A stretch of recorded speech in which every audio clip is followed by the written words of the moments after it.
The gunshot that echoed through the valley that morning in June 1878 was meant for Nathan Weston, but it hit the barn door instead, splintering wood just inches from where his head had been moments before. He dropped to the ground, heart hammering, dust coating his lips as he crawled behind a water trough and waited for whoever wanted him dead to either finish the job or ride away. The silence that followed felt heavier than the Wyoming heat, and when he finally lifted his head 20 minutes later, there was nothing but the whistle of wind through the cottonwoods and the nervous shifting of horses in the corral. Nathan had purchased the small ranch outside Fort Laramie 3 months ago, with money he had saved from years of driving cattle up from Texas. At 26 years old, he figured it was time to put down roots somewhere that felt like it could become home. The previous owner, an old-timer named McGrath, had died without any family to claim the place, and the bank had been eager to sell. The house needed work, the barn needed repairs, and the land needed attention, but Nathan had grown up knowing hard work, and he did not mind it. What he did mind was someone taking shots at him before he had even finished his first cup of coffee. He spent the rest of that morning checking the property line, looking for tracks, anything that might tell him who had fired that shot and why.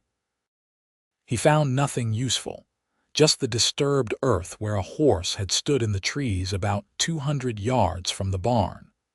Whoever it was knew how to cover their trail well enough that Nathan could not follow it past the creek. When he returned to the barn that afternoon, frustrated and uneasy, he decided to continue the work he had started the day before, clearing out the old hay and debris that had accumulated in the loft. McGrath had apparently used the space as a catch-all for everything from broken tools to empty crates, and Nathan wanted it clean before he brought in the summer hay. He climbed the ladder, boots heavy on the worn rungs, and started pulling apart a stack of rotting burlap sacks. Underneath them, wedged between 2 floorboards that had come loose over the years, he found a small wooden box. It was plain, unvarnished, with a simple brass latch that opened easily when he touched it. Inside were letters. At least 20 of them, tied together with a faded blue ribbon that had once been vibrant. The paper was good quality, not the rough stuff most people used for everyday correspondence, and the handwriting was elegant, careful, the kind that came from someone who had been educated properly. Nathan sat down on the hay-covered floor and untied the ribbon, curious despite himself. The first letter was dated September 1876, nearly 2 years ago.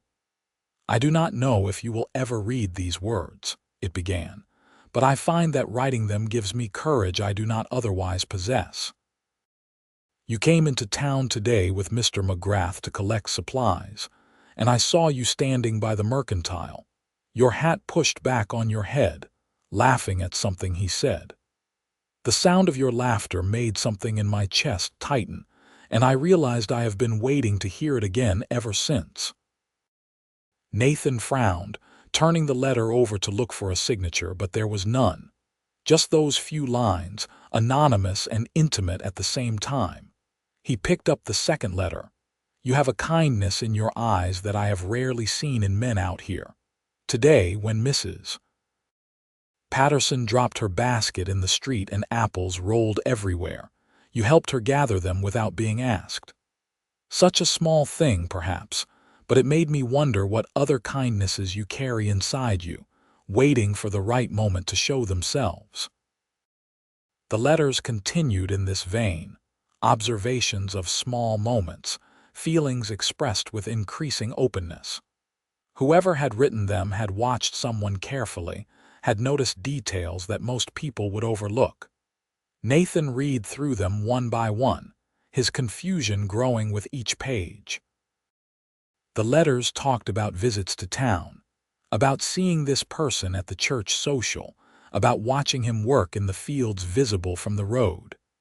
They talked about dark hair and broad shoulders and hands that looked strong but gentle. They talked about hoping for a chance to speak, about rehearsing conversations that never happened, about dreams of a future that felt impossible. It was not until he reached the 10th letter that Nathan felt his breath catch. "I learned your name today, Nathan. It suits you somehow." Strong and straightforward, nothing hidden or deceptive about it. "I wonder if you would think me foolish, these letters I write and never send. I keep them in a box in the barn where I sometimes come to think, where I can be alone with these feelings that seem too large for the small rooms of my life." Nathan looked around the barn loft, his heart beating harder now. The writer kept these letters here, in this barn. Which meant she had access to McGrath's property, which meant she must have been connected to the old man somehow. But McGrath had lived alone for as long as anyone in Fort Laramie could remember. He had no wife, no children, no family at all that Nathan had ever heard mentioned. He kept reading, and the letters grew more personal, more revealing. The writer talked about her own loneliness, about feeling trapped in circumstances she could not change, about wanting things that seemed forever out of reach. She wrote about watching Nathan from a distance and imagining what it would be like to be seen by him. Really seen, not just as a passing figure in town, but as someone worthy of his attention and care. "Sometimes I imagine you finding these letters," one read, "and I cannot decide if that thought terrifies me or fills me with hope. Would you think me ridiculous? Would you laugh at these confessions from someone you barely know? Or would you perhaps understand that loneliness can make people reach for connection in whatever ways they can find, even if it is only through words on paper that will never be sent?" The most recent letter was dated March of this year, just 3 months before Nathan had bought the property. It was longer than the others, more urgent in tone. "I have heard that Mr. McGrath is selling the ranch, that his health is failing and he has no wish to die here alone. I know I should be happy for him, that he will go to live with his cousin in Cheyenne where someone can care for him properly. But all I can think is that I will lose this place, this small sanctuary where I can come and write these letters and feel, for a few moments, like my feelings matter to someone, even if that someone is only my own imagination. And I will lose the chance of seeing you, however distantly. You have become the brightest part of my days, Nathan, even though you do not know I exist. I will carry the memory of your kindness with me, wherever my life takes me next, and I will be grateful that I was given the gift of witnessing it, even from afar." Nathan sat in the dusty light of the barn loft, holding the letters in his hands, feeling like he had stumbled into someone else's private world. But the strangest thing, the thing that made his skin prickle with an awareness he could not quite name, was that the more he read, the more he had the uncanny sense that these letters were not about someone else at all. The descriptions matched him. The dates corresponded to times he had been in Fort Laramie with McGrath, helping the old man with errands when his arthritis got too bad for him to manage alone. Nathan had made those trips to town, had helped Mrs. Patterson with her apples, had attended that church social where the writer claimed to have seen him standing alone by the punch bowl, looking uncomfortable in his clean shirt and bolo tie. These letters had been written about him. For him, in some strange way, even though the writer had never intended him to see them. He climbed down from the loft, the box of letters clutched carefully in one hand, and walked out into the afternoon sunlight. His property stretched out before him, 20 acres of grassland with the mountains rising purple and massive in the distance. Somewhere out there was a woman who had watched him, who had noticed him in ways he had never noticed himself, who had poured her heart out onto paper and hidden it away in a barn. He needed to find her, but first he needed to figure out who she was. Nathan rode into Fort Laramie the next morning, the letters tucked safely in his saddlebag. The town was not large, maybe 300 people in total, scattered between the actual fort with its military presence and the civilian settlement that had grown up around it to service the soldiers and the travelers passing through on their way to Oregon or California. He knew most people by sight if not by name, but he had never paid particular attention to the women of the town, never had reason to. He tied his horse outside the general store and went inside, where Albert Thompson stood behind the counter, measuring out flour for a customer. "Morning, Nathan," Albert called out. "What brings you to town?" "Just need a few supplies," Nathan said, which was true enough even if it was not the whole truth. He wandered the aisles while Albert finished with his customer, trying to figure out how to ask what he needed to ask without sounding like he had lost his mind. When the store was empty except for the two of them, Nathan approached the counter. "Albert, what can you tell me about McGrath?" "The man I bought my place from," Albert scratched his beard. "Old McGrath, decent fellow, kept to himself mostly. Why do you ask? Did he have any family around here? Anyone who might have visited the ranch regular, not that I know of." "He had a cousin over in Cheyenne, I think, but that is where he went when he sold up. You having problems with the property?" "No, nothing like that." Nathan hesitated, then decided to try a different approach. "Who around here would have reason to go out to the ranch?" "Any neighbors who might have helped him out when he was getting on in years." Albert thought about it. "Well, the Lawson family has the property to the east of yours. Grace Lawson used to check in on McGrath sometimes, bring him food when he was not feeling well. Kind girl, Grace. Too kind for her own good, some might say." Nathan felt something click into place. Grace Lawson. The name was familiar, though he could not quite attach a face to it. "What do you mean, too kind?" Albert lowered his voice, even though there was no one else in the store. "Her father is a hard man, and her brother is worse. They have a ranch twice the size of yours, but they run it like a prison camp. Grace does most of the work around the house, and from what I have heard, they do not treat her much better than they treat their hired hands. She is a good girl, though, always polite when she comes to town, always has a kind word for folks." "How old is she?" 23, 24 maybe.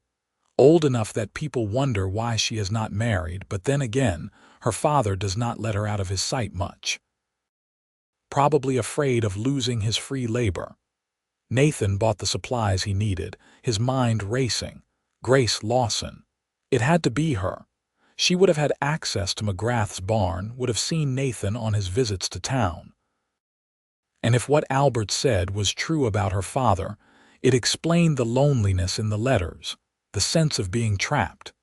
He left the store and stood on the wooden sidewalk, looking up and down the dusty street. A few people moved about their business. A wagon rattled past. Soldiers from the fort laughed together outside the saloon. Somewhere in this town, or on a ranch nearby, was the woman who had written those letters. The woman who had seen something in him worth noticing, worth writing about.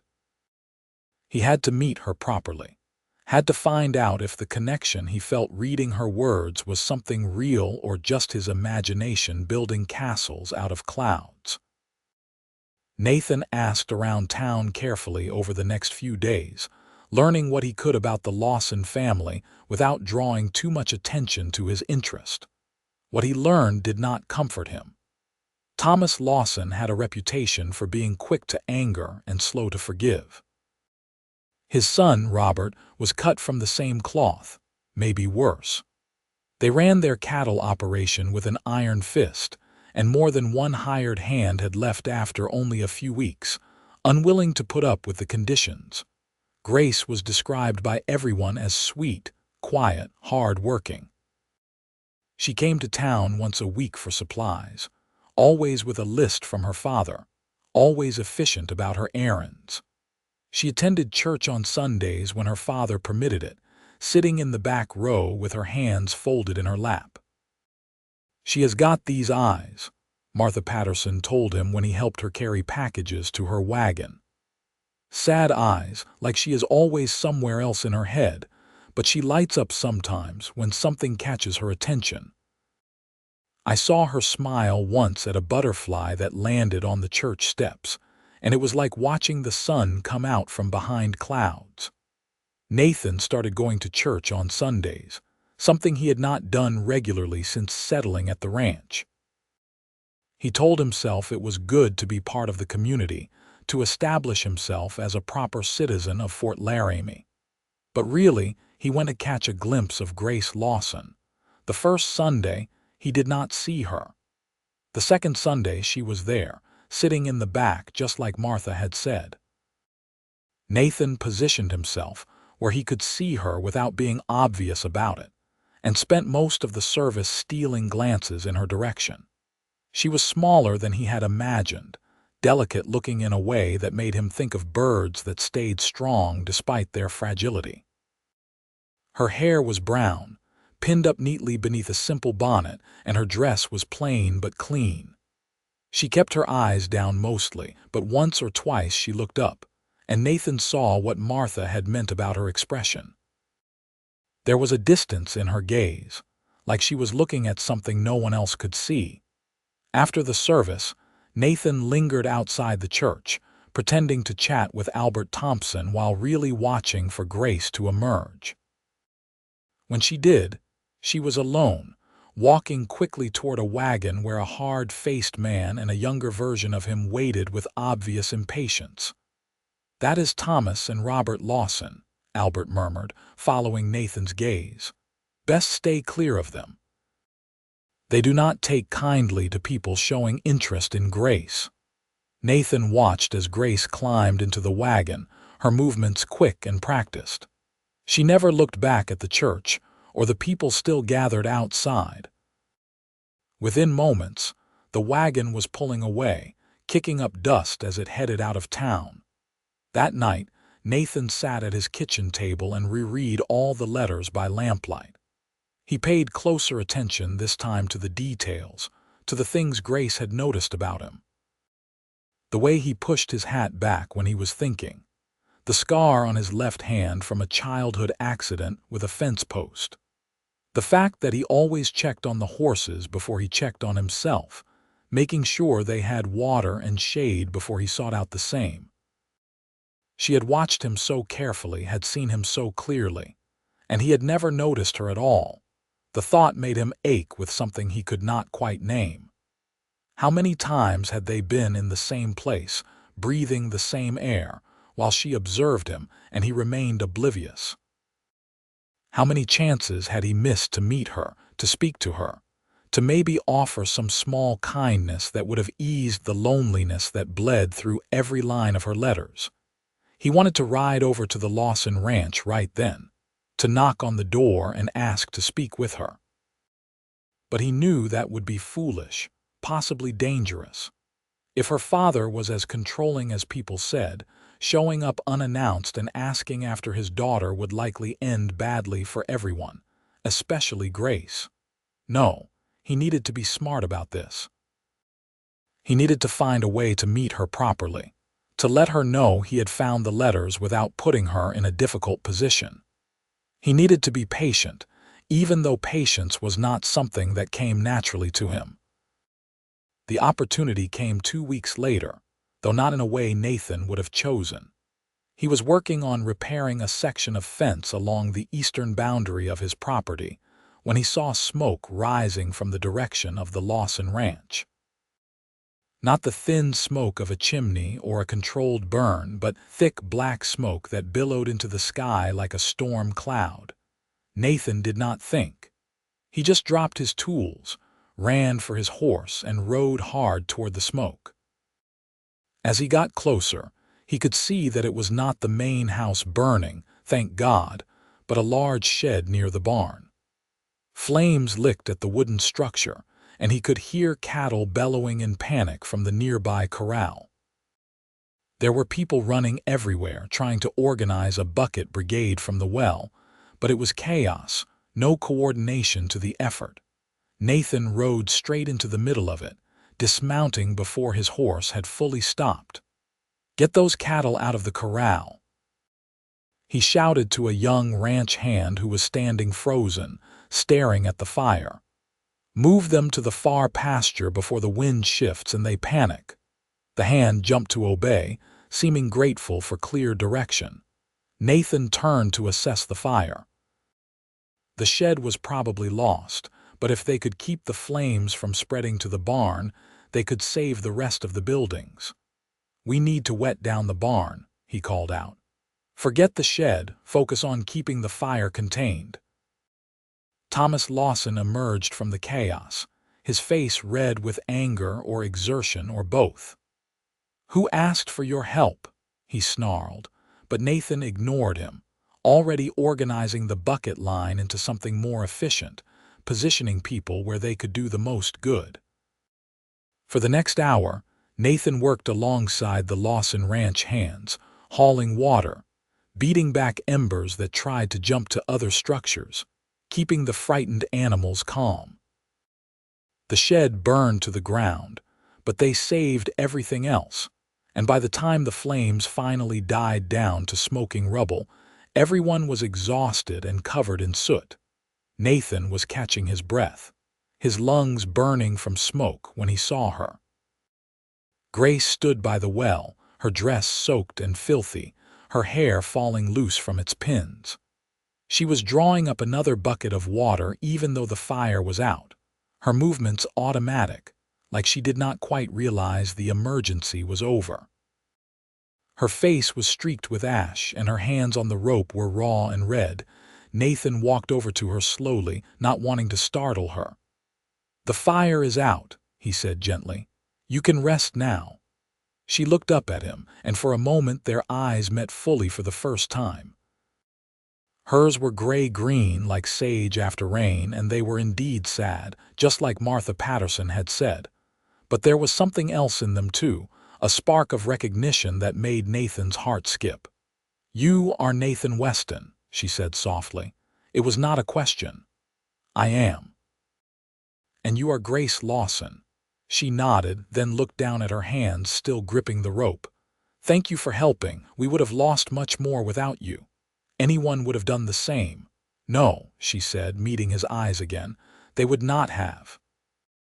Not everyone sees what needs to be done and then does it without being asked. Not everyone. She trailed off, a faint color rising in her cheeks beneath the ash. Before Nathan could respond, Thomas Lawson's voice cut through the moment like an axe. "Grace, get in the house and clean yourself up.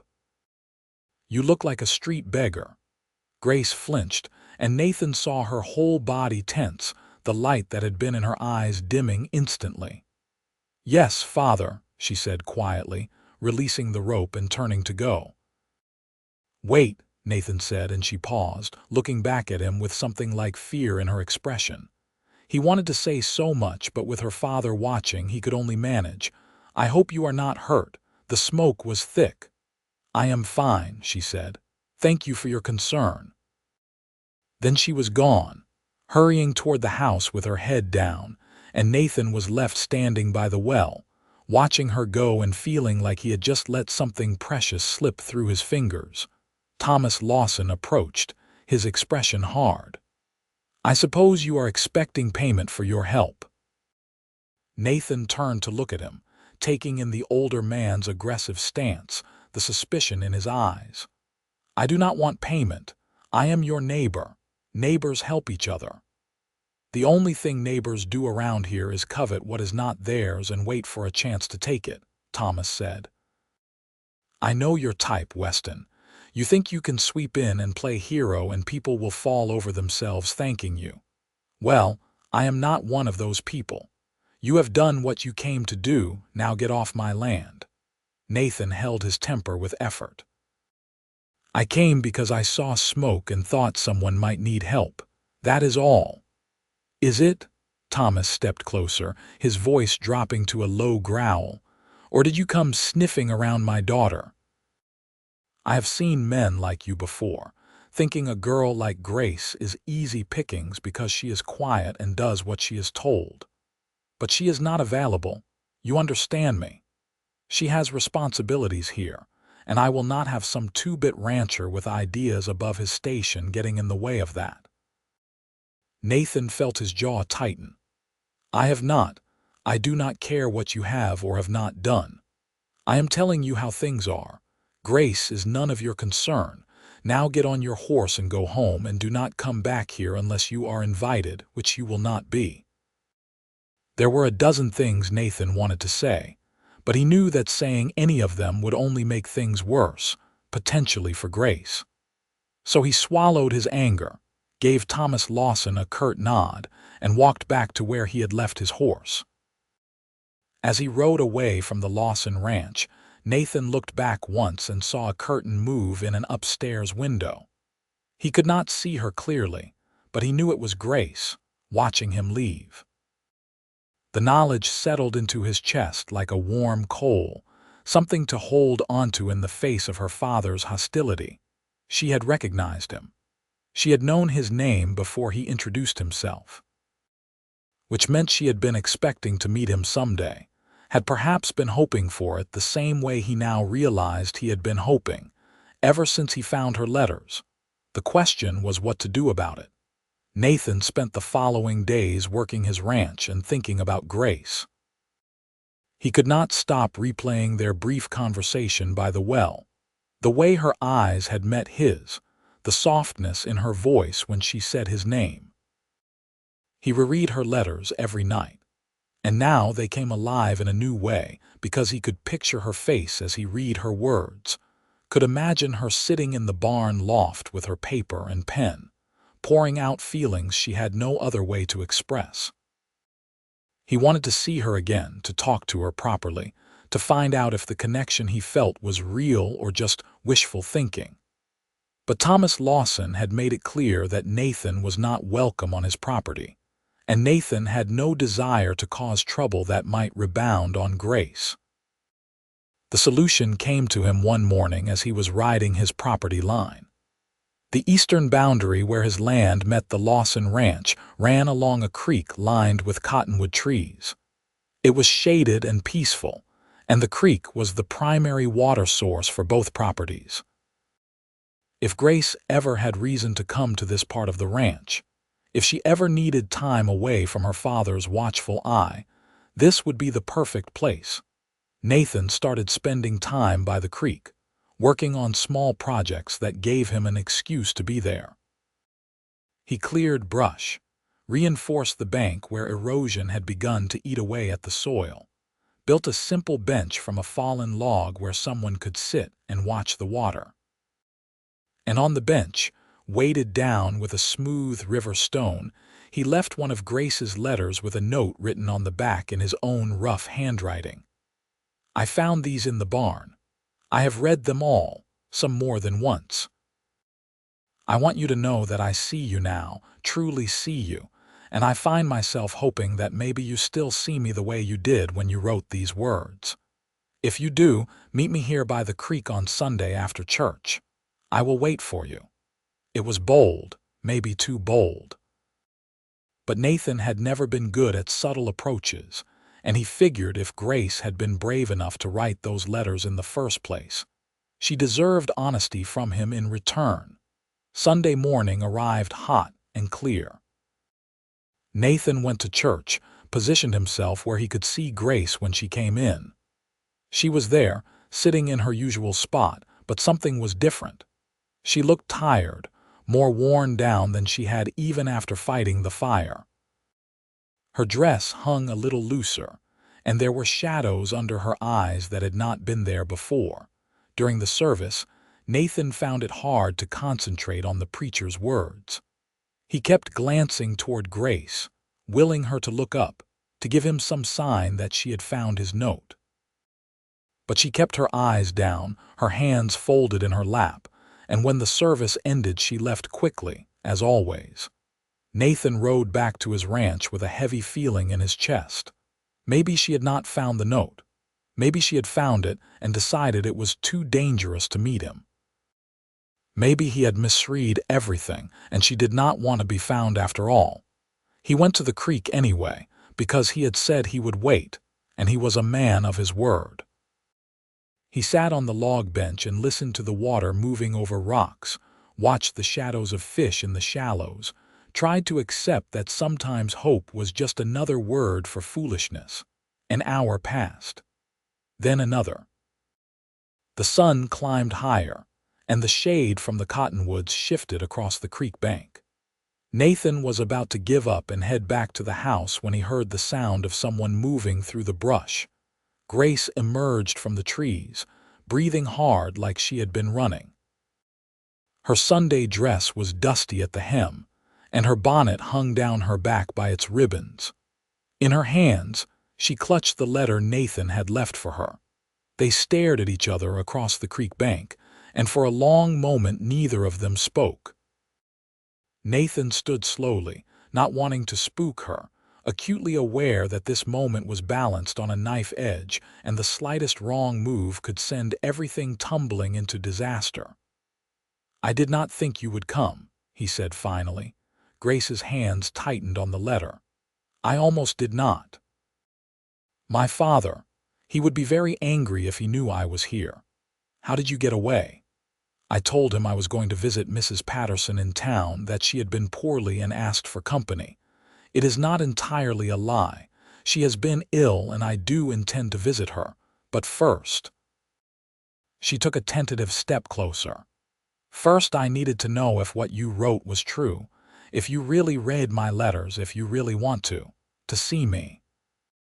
Nathan crossed the distance between them in 3 long strides, stopping just short of touching her, close enough that he could see the flecks of gold in her gray-green eyes. Every word was true. "I found your letters and I read them, and they made me feel like someone had lit a lamp in a dark room. You saw me, Grace. You noticed things about me that I did not even notice about myself, and I want a chance to do the same for you if you will let me." A tear slipped down Grace's cheek, cutting a clean line through the dust there. "I wrote those letters because I had no one else to talk to, nowhere else to put all the feelings that had no place in my life. I never thought you would read them. I never thought I would be standing here talking to you like this. Are you glad you are?" She looked at him for a long moment, and slowly, like sunrise, a smile transformed her face. It was small and tentative, but it was real, and it made Nathan's heart feel too large for his chest. "Yes," she whispered. "I am glad." They sat together on the log bench, careful to maintain a respectable distance, and talked. Grace told him about her life on the ranch, about her mother who had died when she was 12, about the way her father and brother had become harder and meaner with each passing year, like grief had curdled inside them into something toxic. She talked about finding solace in small things, in the beauty of sunsets and the way horses nickered softly when you brought them carrots, and the perfect silence of the barn loft where she could be alone with her thoughts. Nathan told her about growing up in Texas, about losing his own parents to fever when he was 19, about the years he had spent drifting from job to job, ranch to ranch, until he had finally saved enough to buy his own place. He told her about the loneliness that came with independence, about lying awake at night in an empty house and wondering if this was all there was, if a man could be content with land and work and nothing else. "I was content," he said, "or I thought I was. Then I found your letters, and it was like someone showed me that I had been living in black and white and never knew there were colors." "Does that make sense?" Grace nodded, her eyes shining. "It makes perfect sense.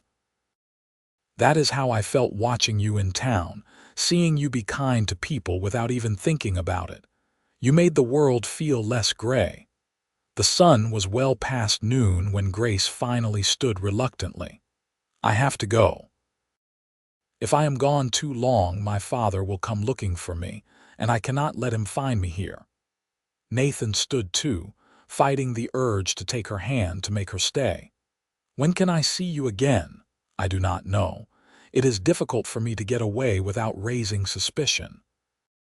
"Then I will find a way to come to you. I will know," Grace said quickly, fear flashing in her eyes. "Please, Nathan, do not come to the ranch. My father meant what he said.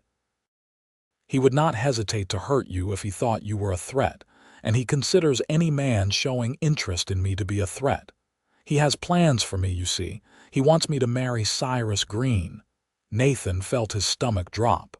"The banker?" "Yes. He is 52 years old and has been widowed twice. My father owes him money, and Mr. Green has agreed to forgive the debt if I marry him. It has all been arranged." Her voice was flat, defeated. "You cannot marry him." "I do not see how I can avoid it."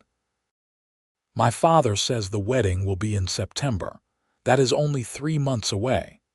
Nathan did something then that surprised both of them. He took Grace's hands in his, holding them carefully like they were made of something precious and fragile. "Listen to me. You do not have to marry Cyrus Green. You do not have to do anything your father tells you to do. You are a grown woman and you have choices. You do not understand what he is like. Then help me understand. Tell me what you need, what you want, and I will do everything in my power to make it happen. But please, Grace, do not give up before we have even had a chance." She looked down at their joined hands, and when she looked back up, there was something new in her expression. Not hope exactly, but maybe the possibility of hope, which was a start.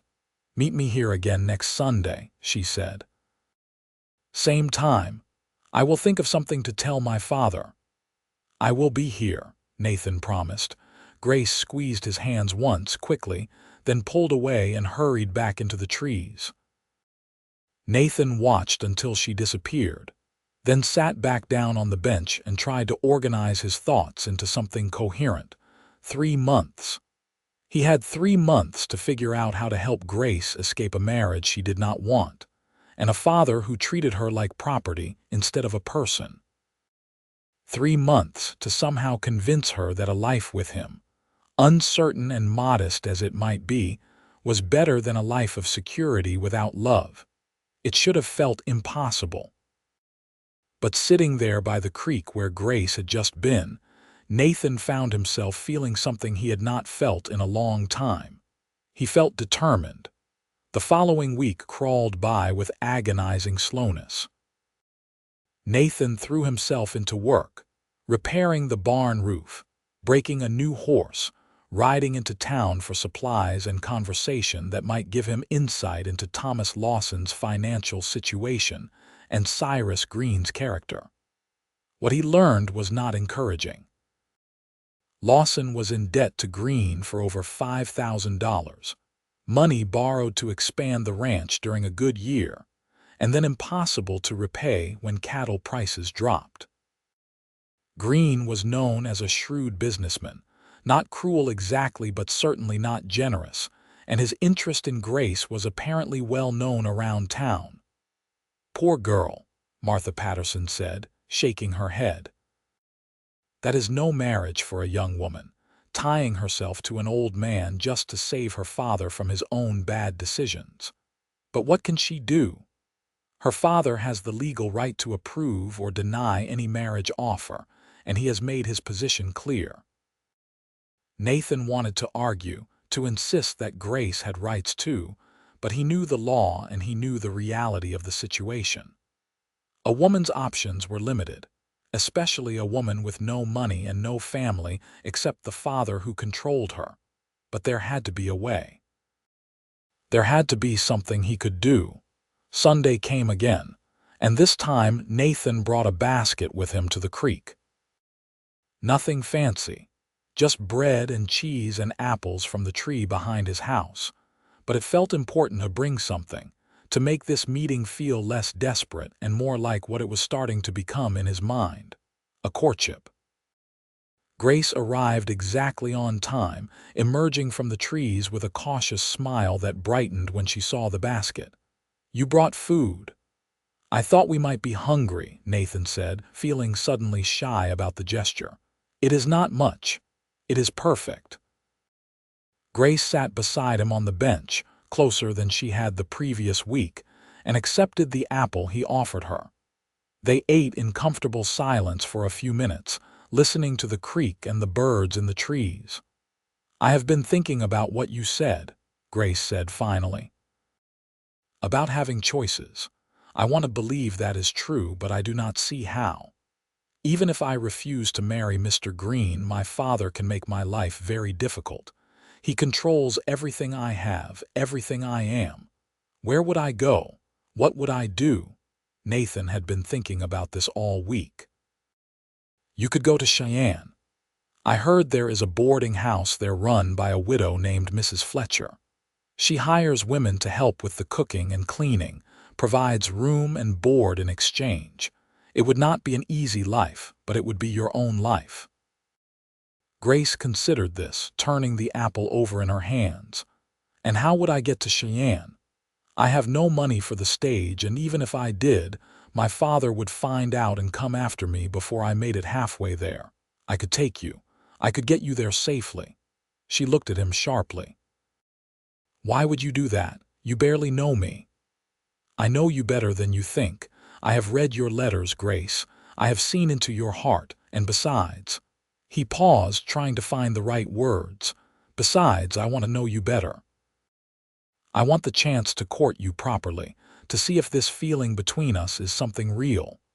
But I cannot do that if you are trapped here, and I certainly cannot do it if you are married to Cyrus Green."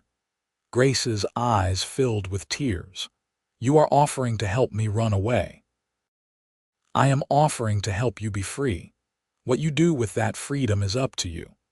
She was quiet for a long time, and Nathan let her think, did not push or prod. This was her decision, her life. All he could do was offer possibilities and hope she was brave enough to take them. "If I go to Cheyenne," she said slowly, "my father will be ruined. Mr. Green will call in the debt and my father will lose the ranch.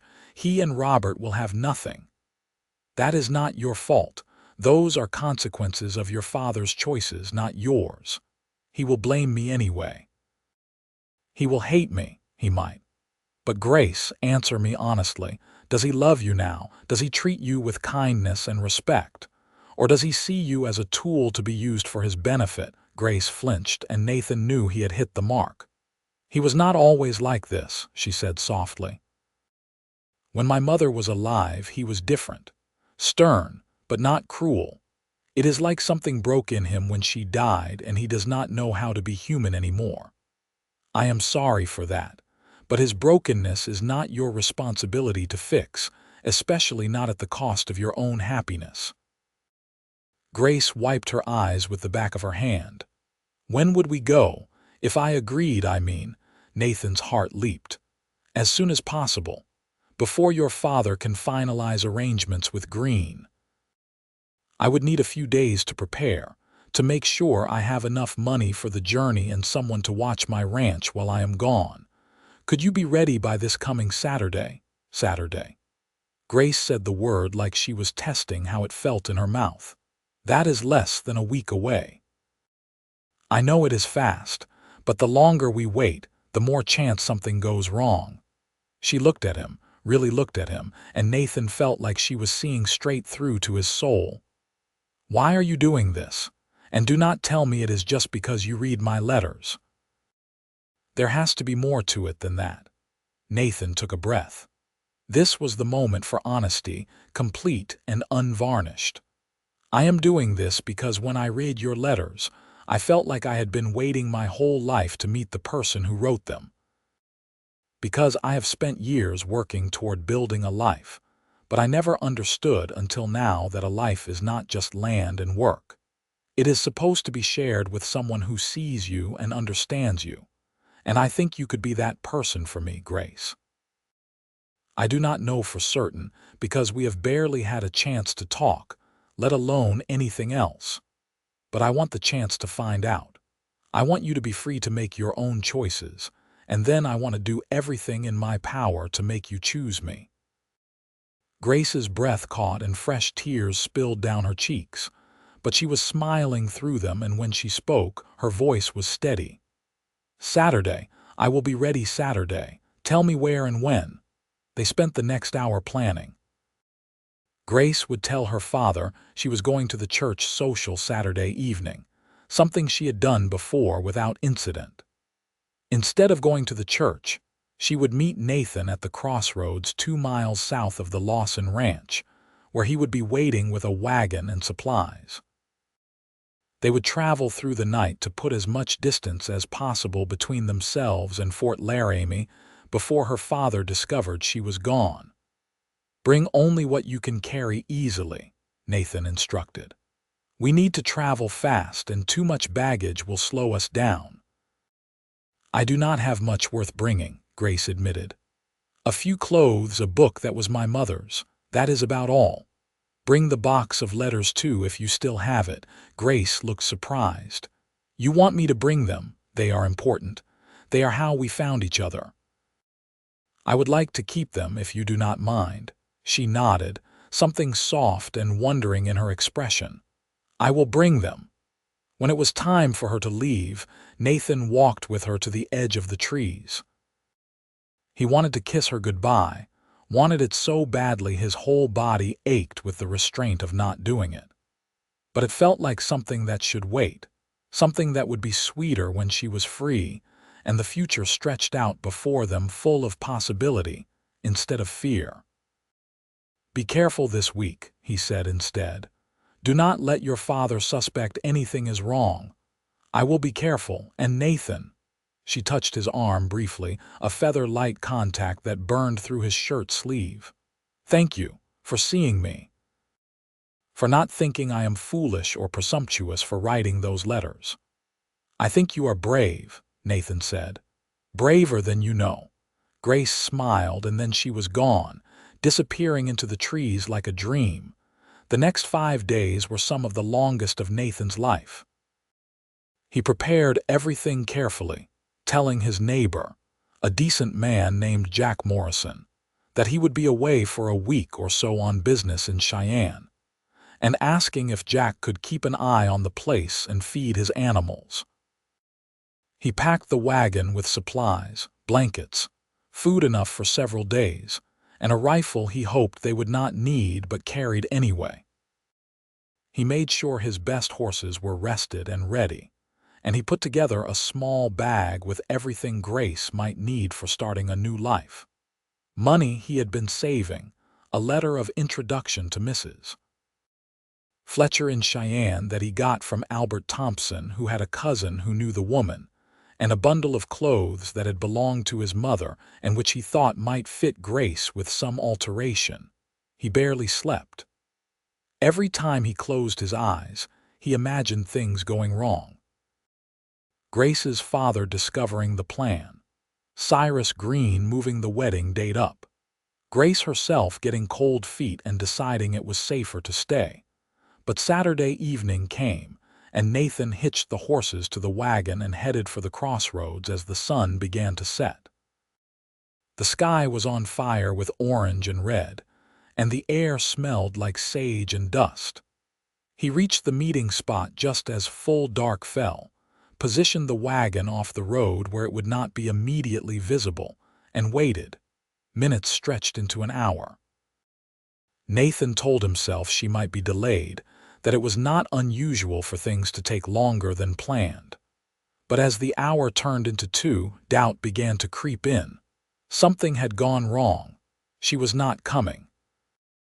He was about to give up, to accept that maybe this had all been a fantasy, and he had been a fool to think it could work, when he heard the sound of hoofbeats approaching fast.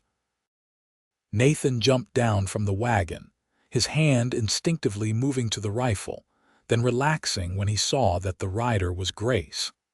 She was on a horse he recognized as one of her father's, riding bareback with her skirts hiked up around her knees, her hair loose and wild behind her. Even in the moonlight, Nathan could see the panic on her face. She pulled the horse to a stop beside the wagon and practically fell off it, stumbling into Nathan's arms. "We have to go right now," she gasped. "He knows. My father knows." Nathan's blood went cold. "How?" "Robert saw me packing a bag. He told my father and they locked me in my room. I climbed out the window and took the first horse I could get to. "They will come after us, Nathan. We have to go now." Nathan did not waste time with more questions. He helped Grace into the wagon, tied her horse to the back, and climbed up to take the reins. Within seconds they were moving, the horses breaking into a fast trot that became a gallop as soon as they were clear of the crossroads. Behind them, faint in the distance, Nathan heard shouts and saw torches being lit. Thomas Lawson and his men were already on their trail. "Hold on," Nathan told Grace and snapped the reins to urge the horses faster. They drove hard through the night, following the road north toward Cheyenne. The wagon bounced and rattled over ruts and rocks, and Grace clung to the seat beside Nathan, her face pale but set with determination. Every time Nathan glanced back, he could see torches in the distance, sometimes closer, sometimes farther, but always there. Lawson was not giving up. "Can we outrun them?" Grace asked, her voice tight with fear. "Maybe. My horses are fresh and his have probably already been worked today, but it will be close." They pushed on. Miles disappeared beneath the wagon wheels. The moon rose higher, casting everything in silver light, and Nathan found himself praying for the first time in years. Praying for speed, for the horses to stay strong, for no broken wheels or thrown shoes or any of the 100 things that could go wrong and leave them stranded. Around midnight, they reached a fork in the road. The main route continued north, wide and well-traveled. The other branch was smaller, rougher, leading east through rougher country before eventually connecting to another road that would take them to Cheyenne by a longer route. Nathan made a split-second decision and took the eastern fork. "Why are we turning?" Grace asked. "Because your father will expect us to take the main road. This way is harder, but if we can put enough distance between us before dawn, we might be able to lose them." It was a gamble, and Nathan knew it. The eastern route was less maintained, more prone to washouts and obstacles. But it was also less predictable, and right now unpredictability was their best weapon. They drove on. The road got rougher, and Nathan had to slow down to avoid overturning the wagon. Behind them, the torches had disappeared, which meant either they had successfully thrown off pursuit or Lawson had split his men up to cover both routes. Nathan suspected the latter. Dawn found them in a narrow canyon with steep walls on either side. The road here was barely more than a track, hemmed in by rocks and brush.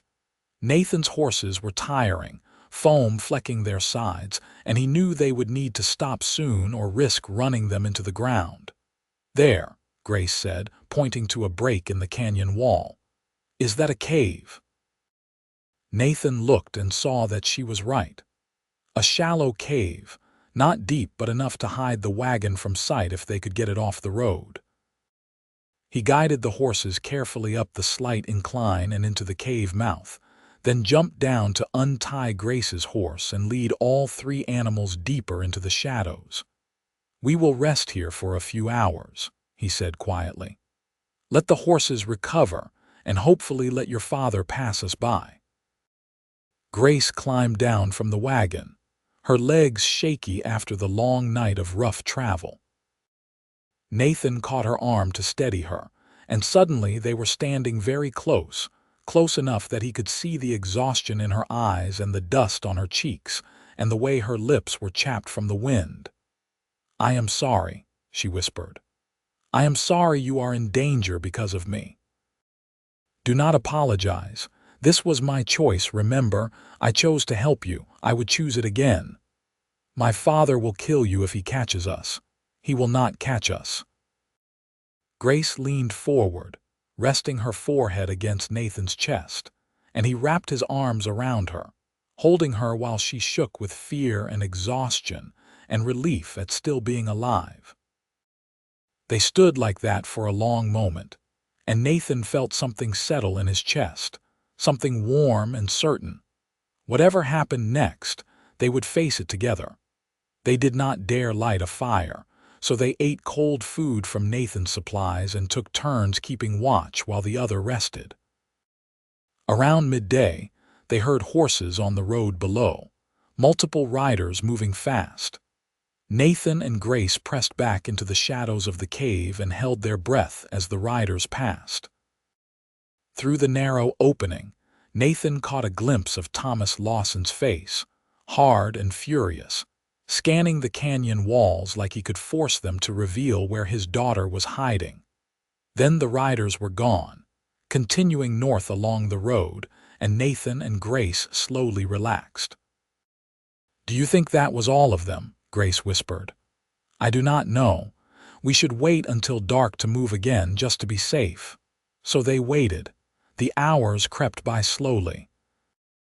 They talked in low voices, sharing more about themselves, about their hopes and fears and the lives they had lived before finding each other. Nathan told Grace about the ranch, about his plans to raise horses as well as cattle, about the house that needed so much work but had good bones beneath the disrepair. "It sounds wonderful," Grace said wistfully. "I have always wanted a place that felt like home, not just a place where I lived." "It could be your home too if you wanted. I mean, not right away. I know we barely know each other and there are proper ways to do these things. But eventually, if you felt the same way I do, it could be ours, together." Grace looked at him with those sage-colored eyes, and Nathan saw hope there, real and bright. "I would like that. Very much." As twilight fell, they prepared to move out again. The horses had rested, and Nathan felt more confident about their chances. They just needed to make it to the next town, a small settlement called Pine Ridge that was about halfway to Cheyenne. From there, they could catch the stage and be in the city within a day. They were hitching up the horses when Nathan heard something that made his blood run cold. Hoofbeats. Coming from the south, back the way Lawson's group had gone, which meant someone had turned around, had realized they had not passed Grace and Nathan on the northern route and come back to search more carefully. "Get in the wagon," Nathan said urgently. "We are leaving now." But it was too late. 3 riders emerged from the dusk, and Nathan recognized Thomas Lawson, his son Robert, and a third man he did not know. They had found them. Lawson pulled his horse to a stop at the mouth of the cave, his hand resting on the gun at his hip. "Grace, come here, now." Grace moved closer to Nathan instead, her hand finding his arm. "No. That was not a request, girl. I am your father and you will do as I say. You are coming home and you are going to marry Cyrus Green just like we agreed." "You agreed," Grace said, and Nathan felt a surge of pride at the strength in her voice. "I never did. I do not want to marry him. I do not want to live with you anymore. I am leaving, father, and you cannot stop me." Thomas's face went dark with rage. "The hell I cannot. You are my daughter, and by law you belong to me until I say otherwise. Now stop this foolishness and get on your brother's horse before I do something we will all regret." Nathan stepped forward, putting himself between Grace and her father. "She said no. You heard her. She is not going with you. And who are you to have any say in this? You are nobody, Weston, a drifter with a cheap piece of land and ideas above your station. Grace is not for you. She has responsibilities and she will fulfill them." "Her only responsibility is to herself," Nathan said, "and she has made her choice. Now I am asking you politely to turn around and leave us be." Thomas laughed, a harsh sound without humor. "You are asking me. You steal my daughter, ruin her reputation, cost me everything I have worked for, and now you think you can ask me for anything." He drew his gun, and Nathan heard Grace gasp behind him. "You should have stayed on your own land and minded your own business, Weston." Nathan very slowly moved his hand to his own gun. He was not a gunfighter, had never wanted to be, but he had grown up in Texas and he knew how to handle a weapon when necessary. "I do not want to fight you, Lawson, but I will if I have to." "You are not going to do anything," Thomas said.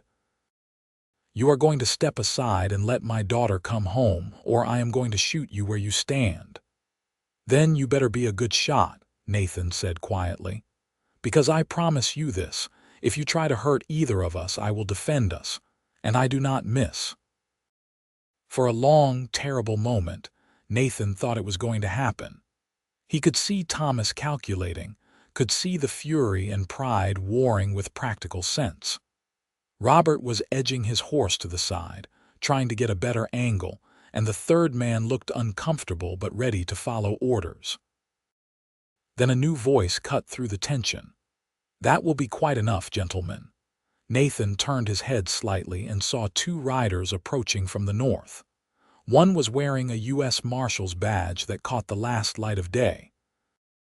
The other was a woman, older, with gray hair and a rifle resting casually across her saddle.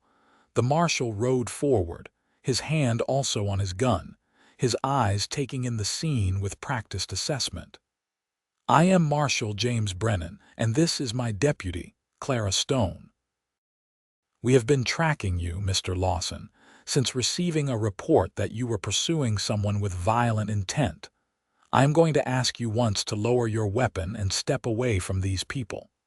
Thomas's face went purple with rage. "This is none of your concern, Marshal. This is a family matter. It became my concern when you drew a gun on another citizen. Now lower your weapon or I will place you under arrest." For a moment, Nathan thought Lawson was going to refuse, was going to turn this into a fight that would end with someone dead. But the presence of the law, official and undeniable, seemed to deflate him. He slowly lowered his gun, though his expression promised that this was not over. Marshal Brennan dismounted and walked over to Nathan and Grace. "Are you folks all right?" "We are fine," Nathan said, hardly daring to believe their luck. "Or we will be once we are on our way to Cheyenne," the marshal nodded. "That is where we are headed as well. How about we travel together? I think it would be safer for everyone involved." Nathan could have kissed the man. Instead, he just said, "We would appreciate that very much, Marshal." Brennan turned to Thomas. "Mr. Lawson, your daughter is over 18 years of age, which means she is legally entitled to make her own decisions about where she lives and who she associates with. If you continue to pursue her or threaten her in any way, I will arrest you for harassment and assault. Do I make myself clear?" Thomas said nothing, his jaw locked tight with impotent fury. "I will take that as a yes," Brennan said. "Now I suggest you and your men turn around and head home. There is nothing for you here." For a long moment, Nathan thought Thomas was going to argue, to try to assert his authority as Grace's father. But facing down a U.S. Marshal was apparently too much even for his pride. He wheeled his horse around and rode off into the gathering darkness, Robert and the third man following behind him. Nathan felt Grace sag against him in relief, and he wrapped an arm around her shoulders, holding her steady. "Thank you," he said to the marshal. "We are in your debt." Brennan waved this off. "Just doing my job, though I will admit your timing was fortunate. We were tracking a different matter entirely when we heard about Lawson's pursuit. Figured we had better check it out." He glanced at Grace with something like sympathy in his eyes. "Are you all right, miss?" Grace nodded, finding her voice. "I am now. Thank you for intervening." The deputy, Clara Stone, rode closer and looked Grace over with a critical but kind eye. "You look like you have had a rough go of it, honey. Why do not you ride with me for a bit? Let your young man manage the wagon and you can rest." Grace looked at Nathan and he nodded encouragingly. "Go ahead. I will be right behind you." So Grace climbed up behind Clara on the deputy's horse, and they set off toward Pine Ridge, the marshal and deputy flanking the wagon like an honor guard. Nathan drove through the darkness, his hands steady on the reins, his heart still racing from the close call with Thomas Lawson. They reached Pine Ridge just before midnight. It was a small town, Not much more than a few buildings clustered around a crossroads, but it had a boarding house where they could rest safely. Marshal Brennan arranged for rooms, and Nathan was grateful beyond words when the marshal paid for everything, waving off Nathan's protests. "Consider it an investment in young love," Brennan said with a wink. "Not often I get to play hero to a romantic story." Nathan was given a small room at the back of the boarding house, and Grace was given a room next to Clara Stone's, propriety maintained even in the midst of their unconventional circumstances. But before they separated for the night, Grace caught Nathan's hand. "Thank you," she said softly, "for not letting him take me back, for standing up to him." "I told you I would help you be free," Nathan said. "I meant it. I know you did. That is what makes you different from every other man I have known. You keep your promises." She stood on her toes and kissed his cheek, quick and sweet, then disappeared into her room before Nathan could react. He stood in the hallway for a long moment, touching the spot where her lips had been, feeling like his whole world had shifted into something brighter. The next morning, they caught the stage to Cheyenne.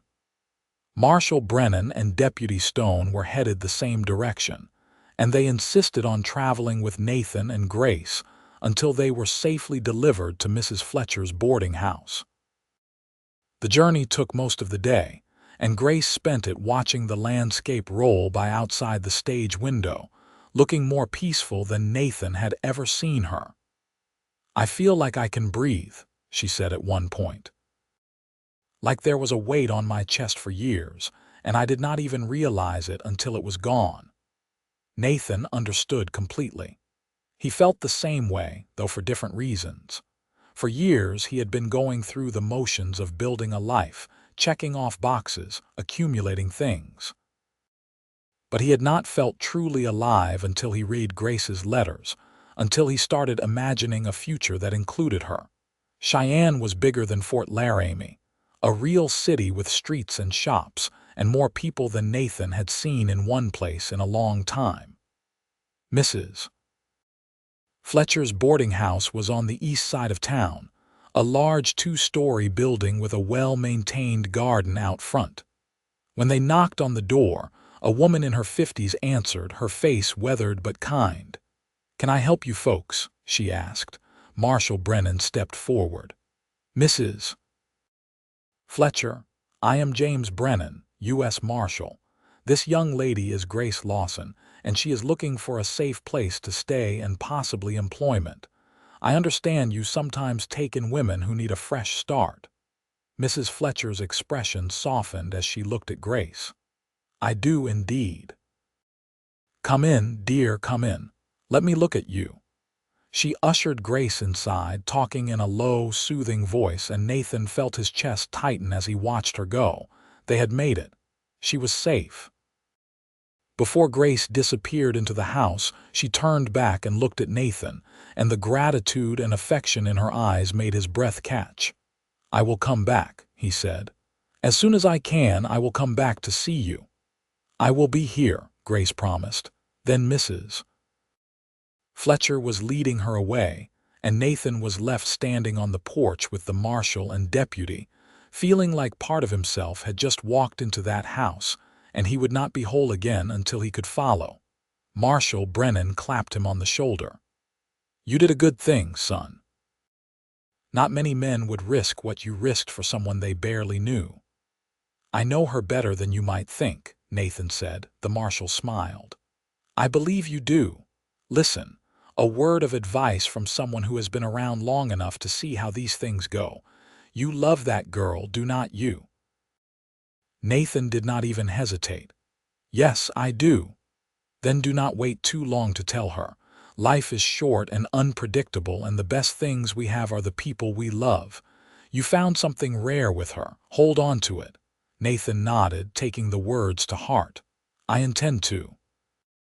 He stayed in Cheyenne for 3 days, long enough to make sure Grace was truly settled, that Mrs. Fletcher was as kind as she seemed, that Thomas Lawson had not followed them or caused any trouble.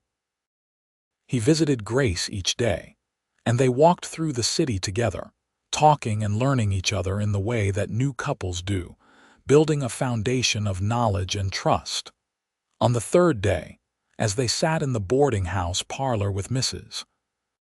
Fletcher acting as chaperone, Grace said, "You need to go home, Nathan. Your ranch needs you, and you have already done so much for me. I will be fine here. I know you will, but leaving you feels wrong. It is not leaving if you are coming back." She reached across the small table between them and took his hand, right there in front of Mrs. Fletcher, who smiled and pretended to be very interested in her knitting. "You are coming back, are you not? As soon as I can manage it. A month, maybe 6 weeks. I need to take care of some things at the ranch, make sure everything is in order. But then I am coming back, and I am going to court you properly, Grace Lawson. I am going to take you to dinner and walk you through parks and ask you questions about your favorite things. And then, when enough time has passed that no one can say we rushed into anything, I am going to ask you to marry me." Grace's eyes filled with tears, but she was smiling. "That sounds like the perfect plan. You think you might say yes when I ask? I think there is a very good chance of it." Nathan grinned, feeling lighter than air. He wanted to kiss her properly, but not with Mrs. Fletcher sitting 3 feet away, no matter how kindly she was pretending not to listen. So he just squeezed Grace's hand and made himself a promise that when he came back, when the time was right, he would kiss her until neither of them could breathe. "I should give you these," Grace said, reaching into her bag and pulling out a familiar wooden box. "Your letters. I brought them like you asked." Nathan took the box, running his fingers over the smooth wood. "They are not my letters, they are yours. You wrote them. I wrote them for you, even if I did not know it at the time. They belong to both of us now, I think." Nathan opened the box and looked at the letters, tied neatly with the blue ribbon. On impulse, he pulled out the ribbon and held it up. "May I?" Grace looked confused until Nathan gestured to her hair, and then she blushed but nodded. Nathan carefully tied the ribbon around a lock of her hair, letting it trail down over her shoulder. "There. Now you have a piece of this story with you always." "That is terribly romantic," Mrs. Fletcher said from her chair, not even pretending any more to ignore them. "You are a good man, Mr. Weston." Nathan felt his own face heat, but he did not regret the gesture. He wanted Grace to remember, every time she saw that ribbon, that someone had seen her and chosen her, and would move heaven and earth to be with her. The next morning, Nathan started the journey back to Fort Laramie. It felt longer going home than it had coming to Cheyenne, probably because now he was traveling away from Grace instead of toward her. But he kept himself occupied planning the future, thinking about all the things he needed to do to make the ranch into a real home, the kind of place Grace could be happy. When he reached his property, everything was as he had left it.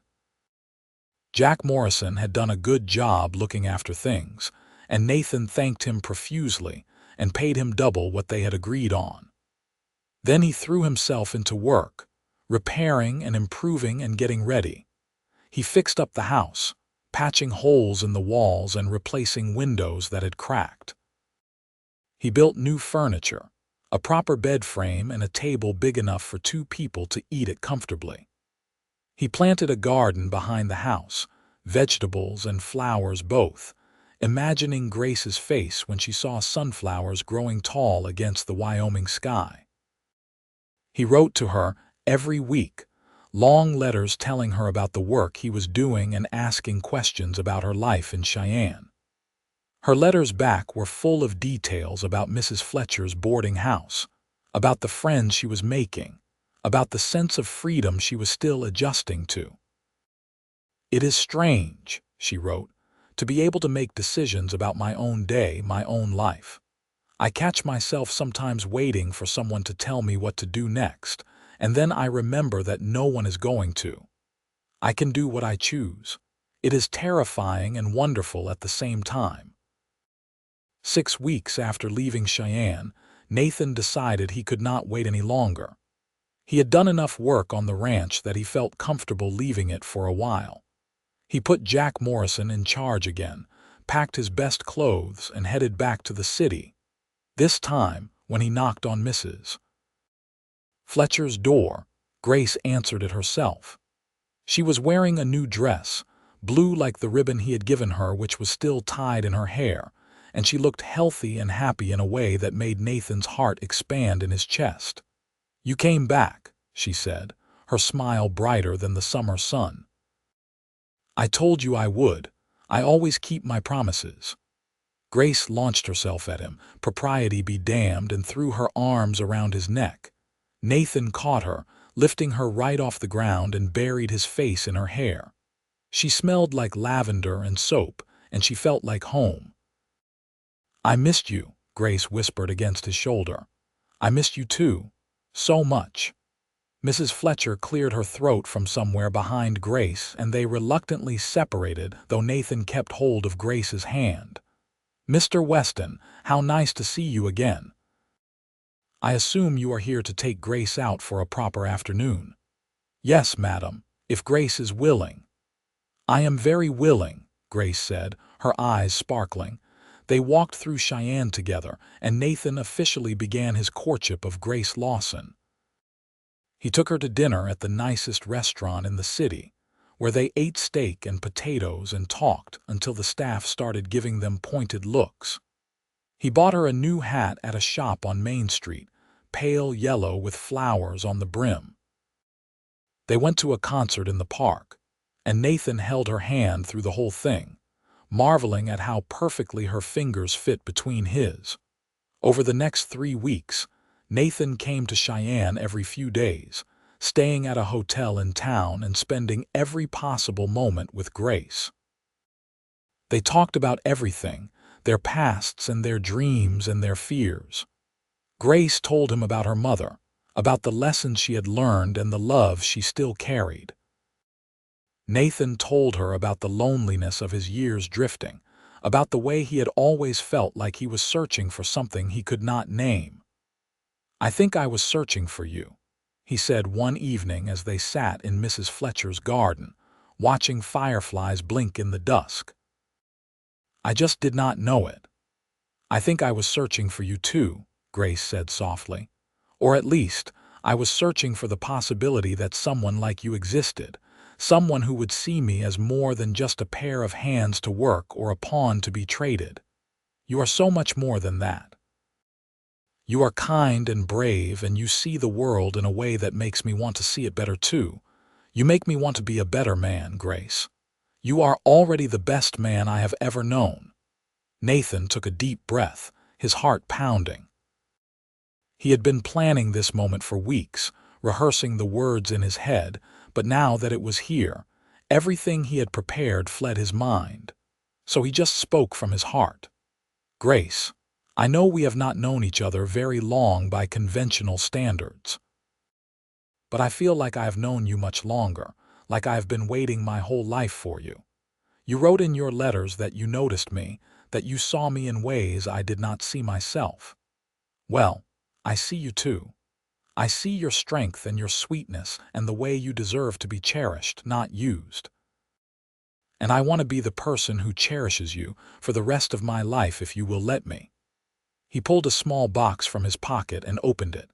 Inside was a ring, simple but beautiful, a gold band with a small diamond that caught the fading light. "Grace Lawson, will you marry me? Will you come back to Fort Laramie with me and build a life together? I promise I will spend every day trying to make you as happy as you make me." Grace's hands flew to her mouth, and tears streamed down her face. For a terrifying moment, Nathan thought she was going to say no, that he had rushed things too much, that she needed more time.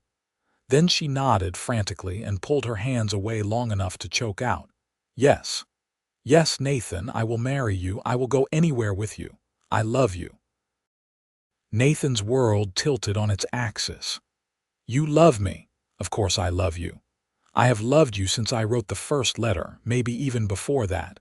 I just did not know what to call the feeling until now." Nathan stood, pulling Grace up with him, and finally kissed her the way he had been dreaming about for months.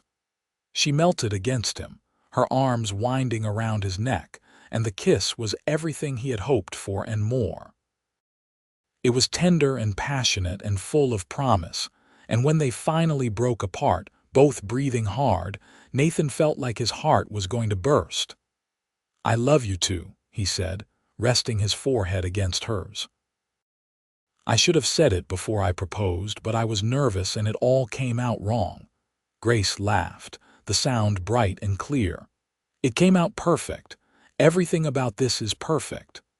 They sat back down on the garden bench, and Nathan slipped the ring onto Grace's finger. It fit perfectly, like it had been made for her. They stayed in the garden until full dark, making plans and dreaming out loud about their future. They were married a month later in a simple ceremony at the church in Cheyenne. Mrs. Fletcher hosted the wedding at her boarding house, and the guests included Marshal Brennan and Deputy Stone, who happened to be in town, as well as several of the women Grace had befriended during her time at the boarding house. Jack Morrison made the trip from Fort Laramie to stand up with Nathan, and even Albert Thompson closed his store for the day to attend. Grace wore a white dress that Mrs. Fletcher had helped her sew, with the blue ribbon Nathan had given her woven into her hair.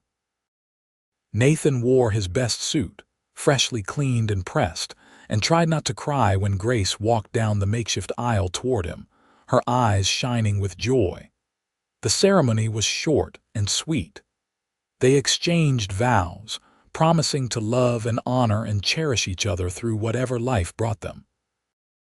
When the preacher told Nathan he could kiss his bride, Nathan did so with enthusiasm, and the small gathering of guests cheered. Afterward, there was a simple celebration with cake and punch, and people shared stories and offered advice for the newlyweds. Marshal Brennan gave a toast that made everyone laugh and cry at the same time, talking about the power of love to change lives and create hope where there had been none. As the sun set and the party wound down, Nathan and Grace said their goodbyes and climbed into the wagon Nathan had brought from Fort Laramie. It was the same wagon they had fled in all those months ago, but now it was decorated with ribbons and carrying not fear but joy. They drove through the night, but this time there was no urgency, no one chasing them. They stopped whenever they wanted to rest, to look at the stars, to hold each other close and marvel at the fact that they were married, that they belonged to each other now. "I cannot believe this is real," Grace said at one point, her head resting on Nathan's shoulder as they sat together on the wagon seat, the horses moving at an easy walk. "I keep thinking I am going to wake up and find out it was all a dream." "If it is a dream, then I am having it too," Nathan said, "and I never want to wake up."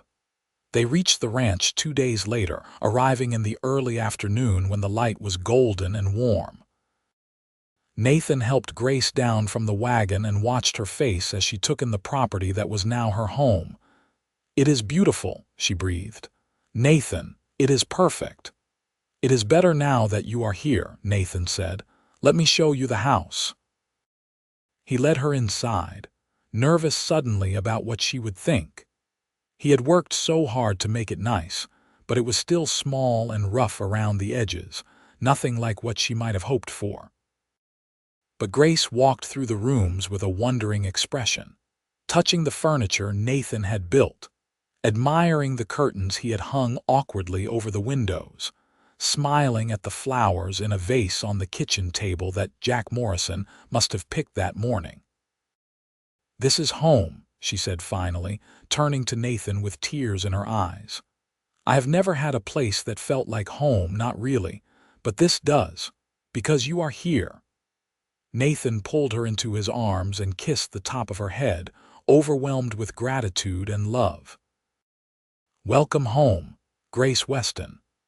They settled into married life with surprising ease. Grace took over the garden, expanding it and adding new plants. She made the house feel warm and welcoming in ways Nathan had never managed on his own. Little touches like embroidered pillows and pictures on the walls and meals that made the whole place smell like comfort. Nathan worked the ranch with renewed energy, finally understanding what people meant when they said that having someone to work for changed everything. He was not just building a ranch anymore. He was building a life, a future, a legacy that he and Grace would share. They hosted dinners for their neighbors, and Grace's natural warmth and kindness won people over quickly. Soon she was an integral part of the community, the one people turned to when they needed help or advice or just a sympathetic ear. One day, about 3 months after their wedding, Grace was helping Martha Patterson at the church, and the older woman asked, "Are you happy, dear? Truly happy?" Grace did not even have to think about it. "Happier than I ever imagined I could be. I wake up every morning and cannot believe this is my life now. Nathan is a good man. You are lucky to have found each other." "I think maybe we were always meant to find each other," Grace said.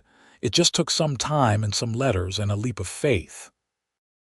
Word eventually reached them that Thomas Lawson had lost his ranch to Cyrus Green when he could not repay his debt. He and Robert had moved to Montana to work on someone else's land, and Grace felt a complicated mix of relief and sadness when she heard. She had never wanted her father to be destroyed, but she could not regret the choices that had led to her own freedom and happiness. "You think he will ever forgive me?" she asked Nathan one night as they sat on the porch watching the stars. "I do not know," Nathan said honestly. "But Grace, you do not need his forgiveness. You did not do anything wrong. You saved yourself, and that is something to be proud of, not ashamed of." Grace leaned against him, drawing comfort from his solid presence. "I know, and I do not regret it. I just wish things could have been different for him, that he could have been happy for me instead of angry. Maybe someday he will be. People can change given enough time." "Maybe," Grace agreed, but she did not sound convinced, and really, it did not matter. Her life was here now with Nathan, building something new and good from the ashes of what had been. The first winter in their home was hard, the Wyoming cold, bitter, and unforgiving. But Nathan and Grace weathered it together, keeping the fire burning and the animals fed and each other warm through the long, dark nights. They read together by lamplight, Nathan working through the books Grace had brought with her while she read favorite passages aloud. They played cards and told stories and learned the rhythms of each other's silences. Spring came eventually, as it always did, and with it a sense of renewal. Grace planted her garden with even more enthusiasm than the previous year, and Nathan broke ground for a new barn that would be bigger and better than the old one. One morning in early summer, Grace found Nathan working in the new barn and said, "I have something to tell you." Nathan looked up from the board he was measuring, alerted by something in her tone. "What is it?" Grace smiled, her hand moving instinctively to her stomach. "We are going to have a baby. In the late autumn, I think." Nathan dropped the board, his mind going blank with shock and joy. "A baby." "A baby," Grace confirmed. And then Nathan was across the barn and lifting her off her feet, spinning her around while she laughed and told him to be careful. "We are going to have a baby," Nathan repeated, setting her down but keeping his hands on her waist, needing to touch her to make sure this was real. "Grace, we are going to be parents." "Are you happy?" Grace asked, suddenly uncertain. "Happy, I am thrilled. I am terrified. I am every good feeling there is all at once." Nathan kissed her, deep and sweet. "We are going to have a baby." The pregnancy was mostly easy, Grace healthy and strong despite some mornings of sickness in the early months. Nathan fussed over her constantly, trying to get her to rest more, to let him take over the heavier tasks around the house. Grace tolerated this for about a week before putting her foot down. "I am pregnant, not dying," she said firmly. "I can still work, still help. You are going to have to trust me to know my own limits." So Nathan learned to step back, to let Grace do what she felt comfortable with while still being ready to step in when she needed him. It was a delicate balance, but they figured it out together like they figured out everything. As autumn approached and Grace's belly grew round with their child, Nathan finished the new barn and started working on a nursery in the house. He built a cradle from wood he had been saving, sanding it smooth and carving a simple pattern of stars along the edges. Grace sewed blankets and tiny clothes, working by the window where the light was best, humming songs she remembered from her own childhood. They chose names together, arguing good-naturedly about which options were best.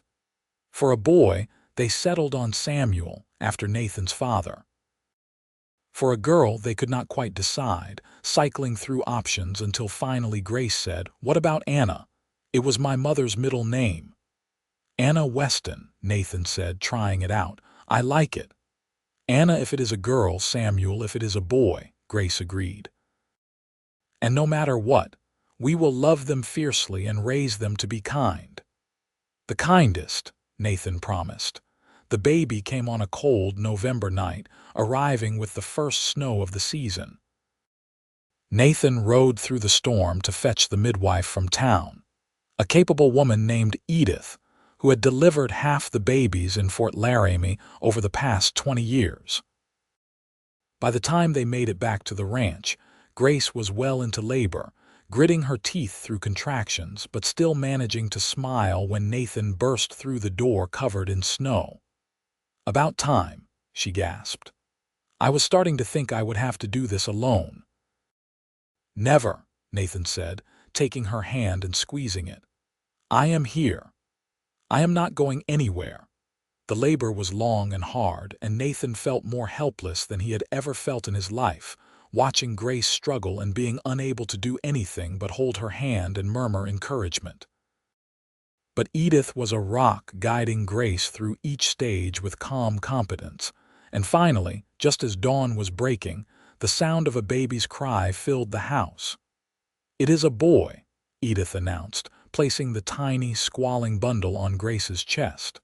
"A healthy, strong boy."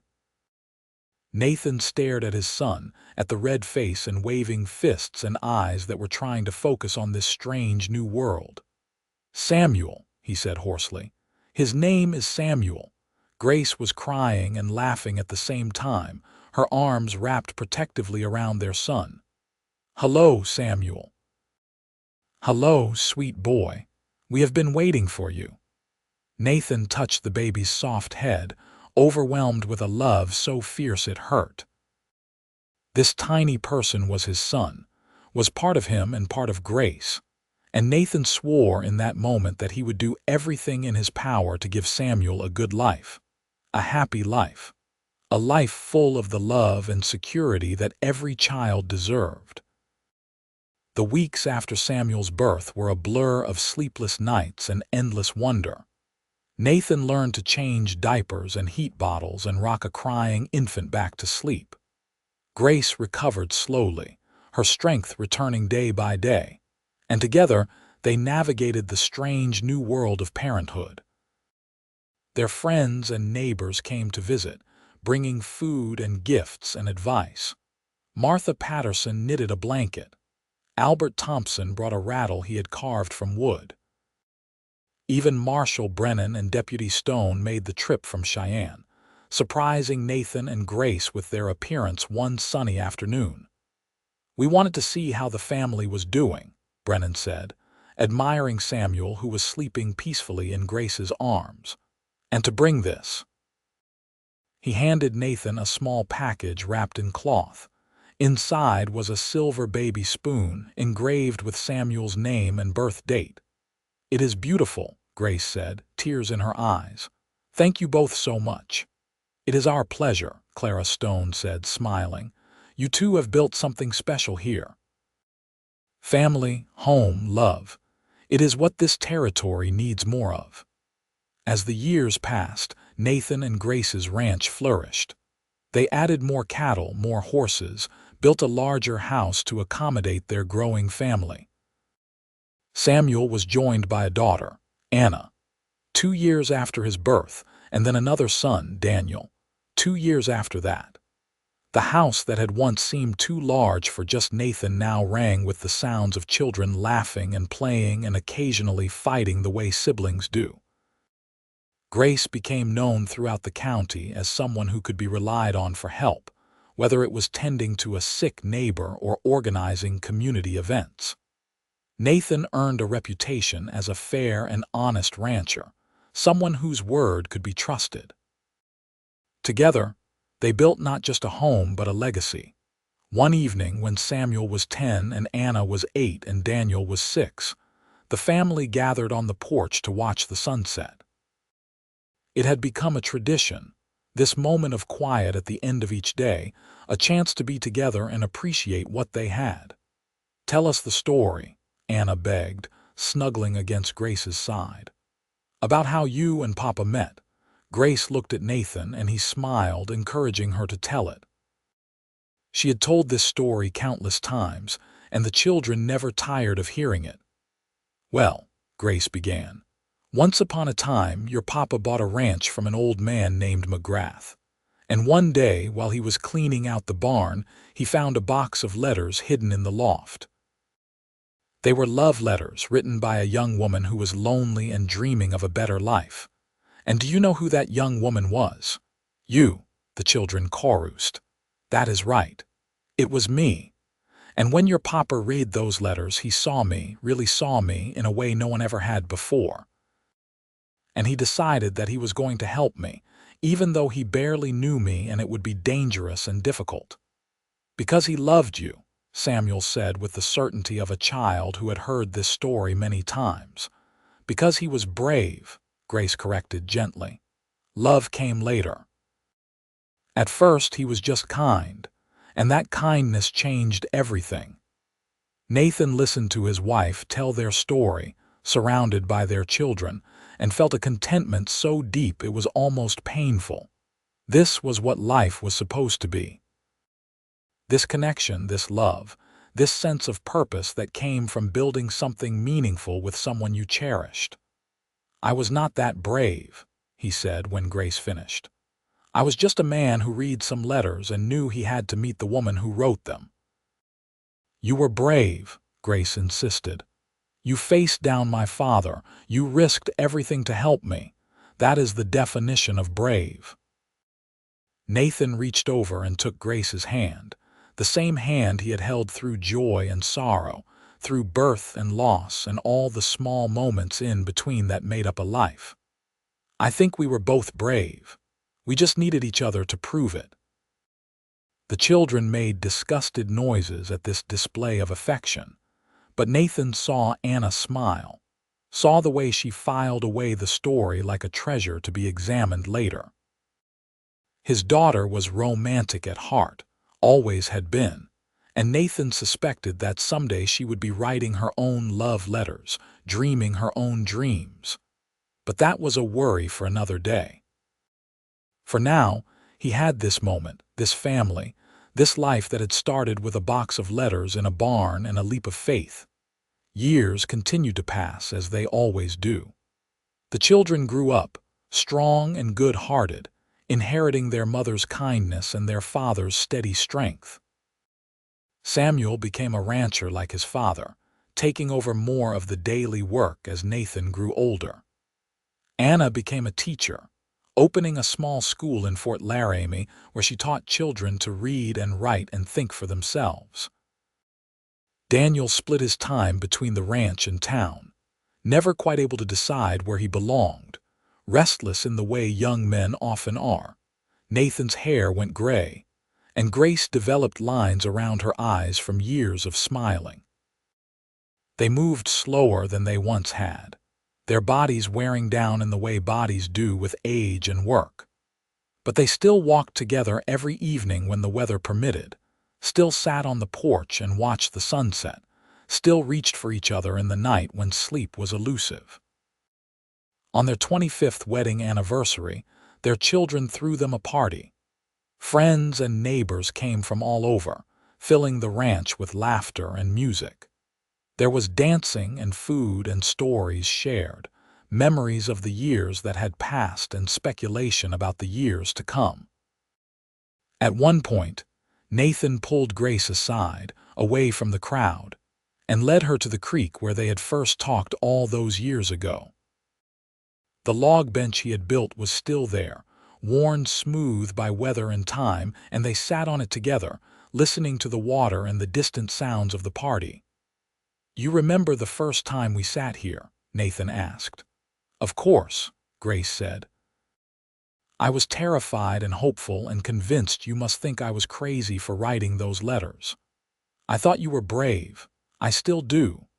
Grace leaned her head on Nathan's shoulder, fitting against him the way she always had. "We built something good, did we not? A good life, a good family." "The best," Nathan agreed. "I would not change a single thing. Not even the scary parts, running from my father, wondering if we would make it." Nathan considered this. "No, not even those parts. They made us who we are. They proved that what we had was worth fighting for." Grace was quiet for a moment, then said, "I still have the letters, you know, the original ones I wrote.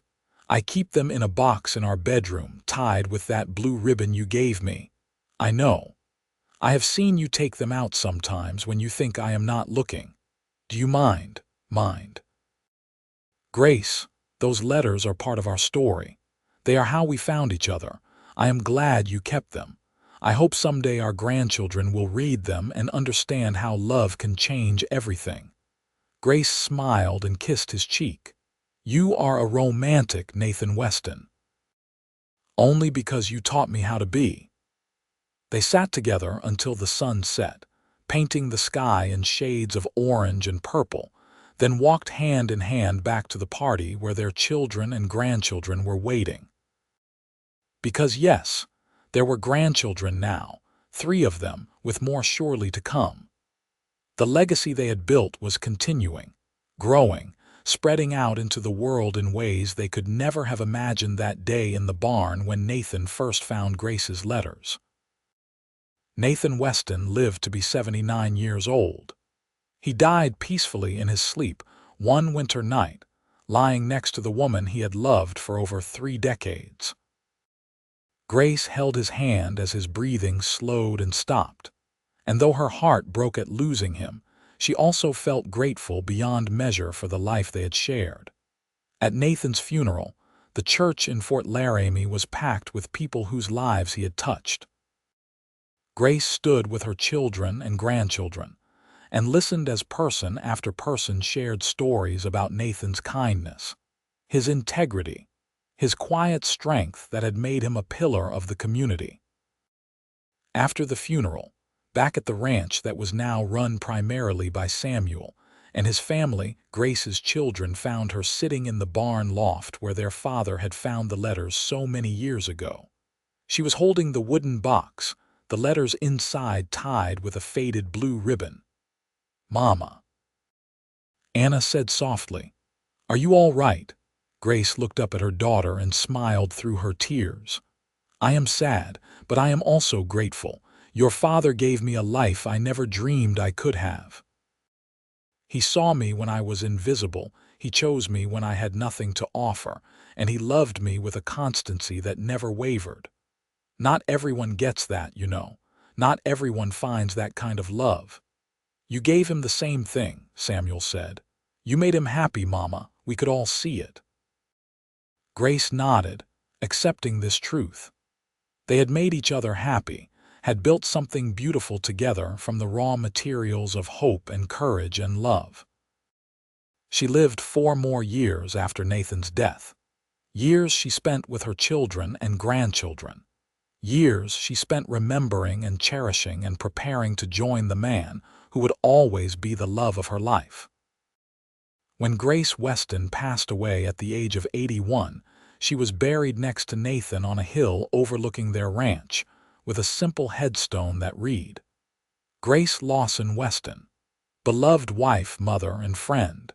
She saw beauty everywhere and taught others to do the same. After Grace's death, Anna took possession of the letters, keeping them safe as a family heirloom. She would take them out sometimes and read them to her own children, telling them the story of how their grandmother had written words of longing and hope, never knowing that the man she wrote about would find them and be moved enough to change both their lives forever. The ranch stayed in the family for generations, each new occupant adding their own chapter to the story, while honoring the foundation that Nathan and Grace had built.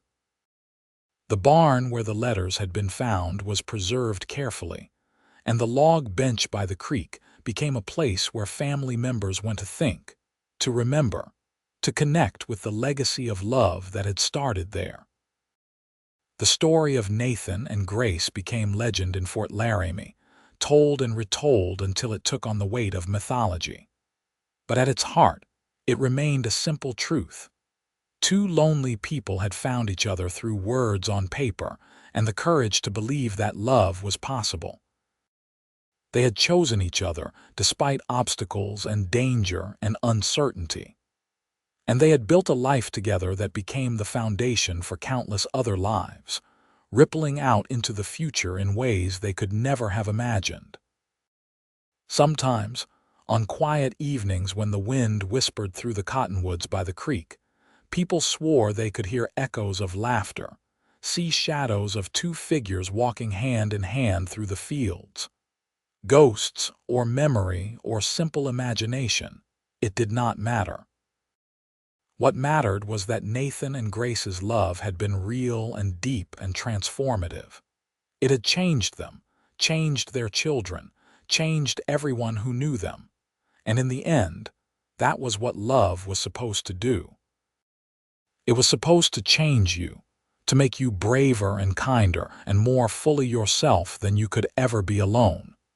Nathan and Grace had understood that instinctively, had lived it every day of their time together. The letters that had brought them together, those pieces of paper covered in elegant handwriting and desperate hope, remained in the family for over a century.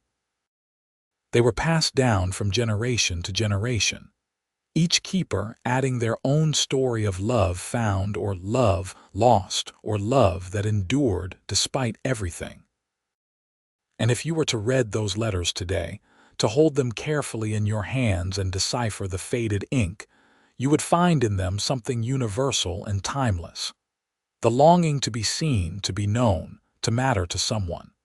The hope that love exists somewhere out there, waiting to be found. The belief that courage and kindness can change the world, one heart at a time. Nathan found those letters in a barn on a summer morning in 1878. He read them and saw a woman who needed help, who deserved better, who was worth taking a risk for. And in doing so, he found not just Grace but himself, the man he was capable of being when he had someone to be brave for. Grace wrote those letters in loneliness and longing, never expecting anyone to read them. But she poured her truth onto the page anyway, claiming her feelings as valid and real even when the world told her they did not matter. And in doing so, she saved herself, though she did not know it yet. Together, they proved that love does not always look the way we expect it to. Sometimes it starts with words on paper. Sometimes it requires running away in the night and facing down angry fathers and taking leaps of faith that seem impossible. Sometimes it is simply two people choosing each other, again and again, through all the ordinary and extraordinary moments that make up a shared life. Their story ended, as all stories do. But the love remained, woven into the fabric of the family they created, the community they served, the land they worked. It remained in the letters preserved carefully in that wooden box, in the bench by the creek, in the barn where it all began. And somewhere, in whatever comes after this life, Nathan and Grace walked hand in hand still, their love proven stronger than time, deeper than death, eternal as the stars that shone down on the Wyoming prairie where they had built their home together. This is the story of how a cowboy found love letters in a barn and realized they were written for him. It is the story of how words on paper changed two lives and created a legacy that would endure for generations. It is a story of courage and hope and the transformative power of being truly seen by another person. But most of all, it is a love story, simple and true, and as enduring as the land itself. And that is how it happened, how Nathan and Grace found each other and built a life worth living, worth remembering, worth passing down through the years as proof that love, real love, was always worth the risk.